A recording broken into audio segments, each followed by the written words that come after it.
آپ ہادیہ ای میگزین مضمون کی آڈیو ریڈ آؤٹ سماعت کر رہے ہیں۔ السلام علیکم ورحمۃ اللہ وبرکاتہ۔ میں مصباح ایمن ہادیہ کے شمارہ مئی 2023 کے مضمون کی آڈیو پروگرام میں آپ کا استقبال کرتی ہوں۔ آئیے ہم اس کا آغاز ہادیہ کے زمرہ النور سے کرتے ہیں، جس کا عنوان ہے درس حدیث، اور اس کی رائٹر سعدیہ منظور ہے۔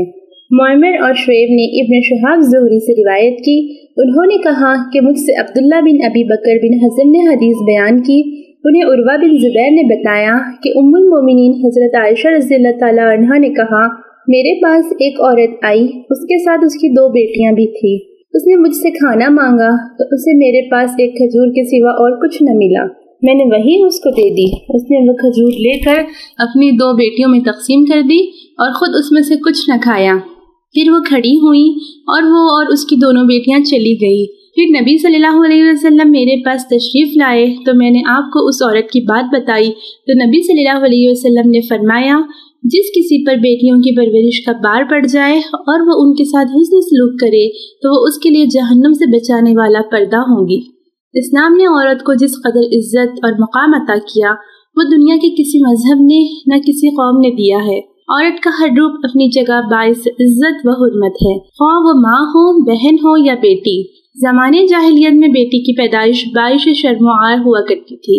اس بات سے دنیا واقف ہے کہ آپ صلی اللہ علیہ وسلم کی بعثت سے پہلے عرب کا کیا حال ہوا کرتا تھا۔ بیٹی پیدا ہونے پر گھروں میں ماتم چھا جایا کرتا تھا۔ اس کا حق یہ بھی نہیں سمجھا جاتا تھا کہ اس کو زندہ رہنے دیا جائے۔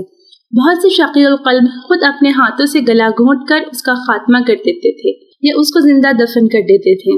ان کا یہ حال قرآن مجید اس طرح بیان کرتا ہے، جب ان میں سے کسی کو لڑکی کے پیدا ہونے کی خبر سنائی جاتی تو وہ دل محسوس کے رہ جاتا ہے، لوگوں سے چھپتا پھرتا ہے، پھر ان کو منہ نہیں دکھانا چاہتا۔ اس برائی کی وجہ سے جو اسے خبر ملی ہے سوچتا ہے کیا اس نومولود بچی کو ذلت کے ساتھ باقی رکھے یا اس کو کہیں لے جا کے مٹی میں دبا دے۔ سورۃ النحل۔ ایک دوسری جگہ ارشاد باری ہے، وَإِذَا الْمَوْءُودَةُ سُئِلَتْ بِأَيِّ ذَنبٍ قُتِلَتْ۔ جب اس زندہ کی دفن کی جانے والی لڑکی سے پوچھا جائے گا کہ تجھے کس جرم میں قتل کیا گیا۔ اسی فضا اور پس منظر کو پیش نظر رکھ کر بیٹیوں کے بارے میں رسول اللہ صلی اللہ علیہ وسلم نے اپنے ارشادات سے امت کی رہنمائی فرمائی۔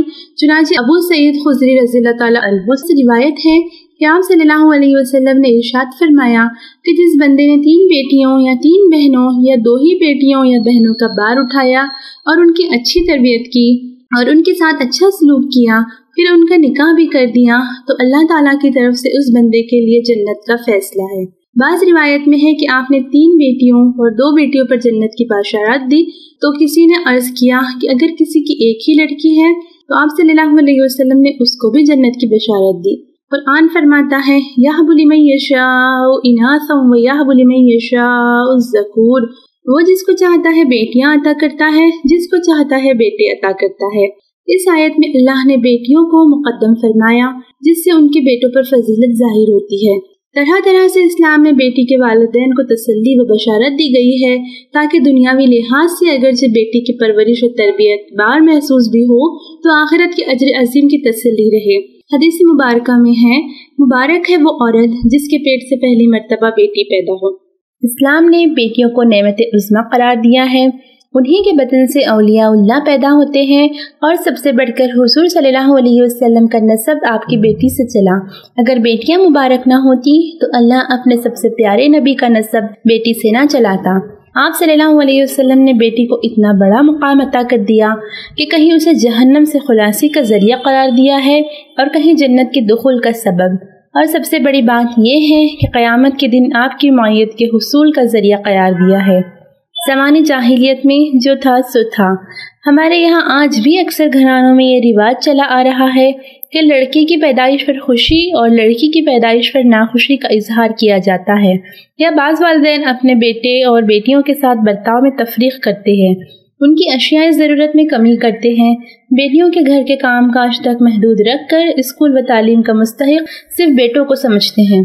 آپ صلی اللہ علیہ وسلم نے ایسے کسی بھی قسم کے طرز عمل پر ناپسندیدگی جتائی ہے۔ ارشاد ہے کہ جس نے 2 لڑکیوں کی پرورش کی، انہیں حسن تربیت سے مالا مال کیا، یہاں تک کہ وہ سن شعور تک پہنچی، قیامت کے روز وہ اور میں اس طرح آئیں گے جس طرح میرے ہاتھ کی یہ 2 انگلیاں۔ اس موقع پر آپ صلی اللہ علیہ وسلم نے انگلی ملا کر دکھائی۔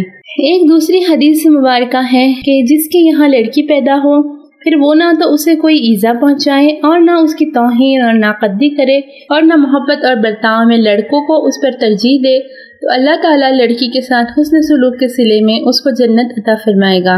لڑکوں اور لڑکیوں کے ساتھ حسن سلوک میں تفریق تو عام چیز ہے، لیکن اکثر گھرانوں میں اب اس سلسلے میں خاصی بیداری بھی آ چکی ہے۔ الحمدللہ بیٹیوں کے ساتھ ایک ناانصافی جو کھلے عام کی جاتی ہے، وہ بھی صرف غیر دیندار یا تعلیم سے ناواقف لوگوں کے یہاں نہیں، بلکہ بڑے بڑے عالم دین اور مبلغین بھی اس میں ملوث ہوتے ہیں، اور وہ ناانصافی ہے بیٹی کو حق وراثت سے محروم رکھنا۔ ہمارے یہاں یہ ایک عام چیز ہے کہ بھائی بہنوں کا اور باپ بیٹوں کا حصہ جو قرآن و حدیث سے ثابت ہے دینے میں آنا کانی کرتے ہیں، بلکہ بعض تو چاہتے ہیں کہ ان کی بہن بیٹیاں بذات خود اس سے دستبردار ہو جائیں اور جائیداد سے ہاتھ جھاڑ کر یہ اقرار کر لے کہ ہم نے بھائیوں کو ہبہ کر دیا ہے۔ ایسا کرنا شرعاً غلط اور حرام ہے۔ میراث کی تقسیم خود اللہ تعالیٰ نے کر کے دی ہے اور بیٹوں کی طرح بیٹیوں کو ان کے حصے کے بقدر حقدار بتایا۔ جہیز اور ہندوانہ رسم و رواج والے لین دین سے ان کا حق ساقط نہیں ہوتا یا حصہ لے لینے سے ان کا رشتہ ختم نہیں ہوتا، جیسا کہ معاشرے میں رائج ہے۔ ایسا کرنا مذکورہ بالا احادیث بیٹے اور بیٹیوں میں تفریق کے سراسر خلاف ورزی ہے۔ ہادیہ مضمون کی آڈیو سماعت کرنے کے لیے شکریہ۔